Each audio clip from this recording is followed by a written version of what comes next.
Ang cute ng kulay, dilaw. Yung plain lang siya, guys. Ang linis eh.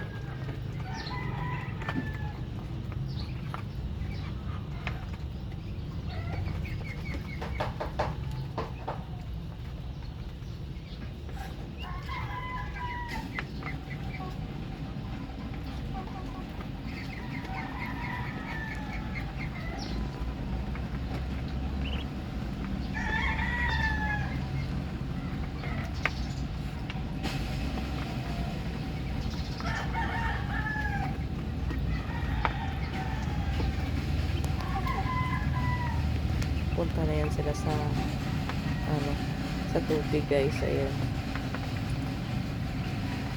Pag after nilang kumain tubig, tapos tatakbo na naman sila, kakain na naman sila ulit. Ganun yung pala ng pato. Kakain, takbo sa nila, sa tubigan nila, ganun.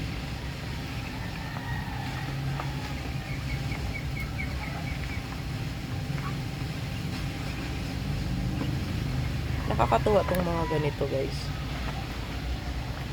Ayan, tatakbo na sila dun sa may water dispenser nila.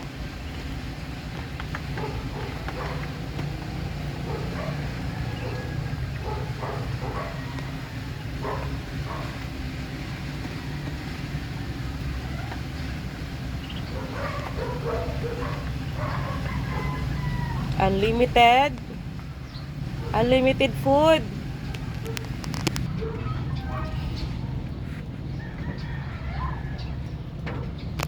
Ganito, guys, ang buhay sa probinsya, guys. Tahimik, may maririnig ka lang mga ng manok, ibon, kung ano-ano pa. So tahimik talaga, guys. Unlike sa city talaga mismo na maingay. So normal lang naman talaga yan. Sa tao naman yan kung saan siya gustong mamuhay. Pero pag dito sa probinsya, ganito ka tahimik. Ayan.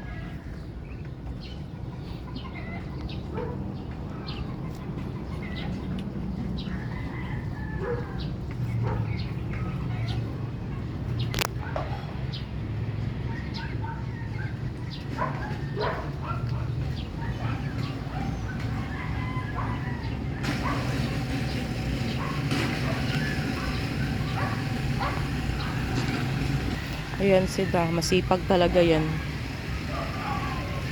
Masipag yan tawag ba nito? Magganyan-ganyan sa mga alaga niya.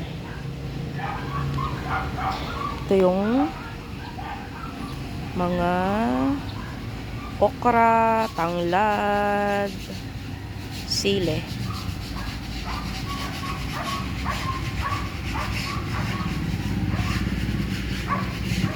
Nilagyan siya ng yero dito, guys, kasi yung pato 45 days is pag umuulan kung saan sila, so nagkakasakit. So nilagyan siya dito ng ng silungan nila para di sila mabasa sa ulan kahit papaano.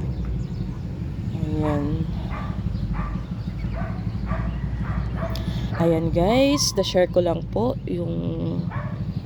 yung pato etc. Good morning, everyone. No hate, love lang. Keep safe po tayong lahat.